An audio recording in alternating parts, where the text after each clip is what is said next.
జైళ్ళలో పక్కన సెల్ ఫోన్లు నడుస్తున్నాయి, గుట్కాలు దొరుకుతున్నాయి, మద్యం బాటిల్ దొరుకుతున్నాయి, గంజాయి దొరుకుతుంది.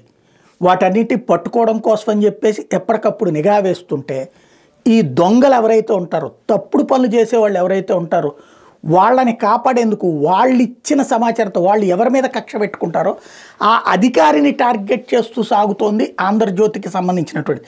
ఎవరో మరి రిపోర్టర్ కోపమో లేకపోతే యాజమాన్యం కోపమో తెలియదు, కానీ జైళ్ళ డిఐజీ మీద పదే పదే కథనాలు రాసుకొస్తూ వస్తుంది.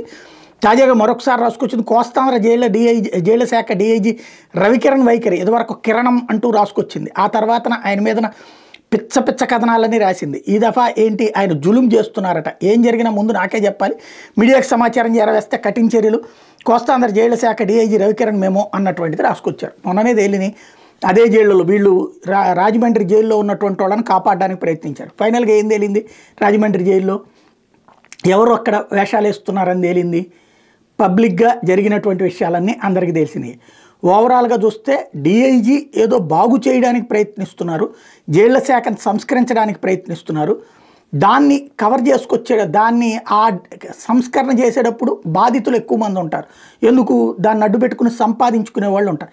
ఈ సంపాదించుకునేటటువంటి వాళ్ళని అతను టార్గెట్ చేస్తున్నాడు. వాళ్ళు ఇచ్చే దొంగ సమాచారాలను పట్టుకుని ఆ అధికారిని వెంటాడి వేటాడటం అంటే ఖచ్చితంగా వీళ్ళకి ఏదో సంథింగ్ నడుస్తోంది ఇక్కడ.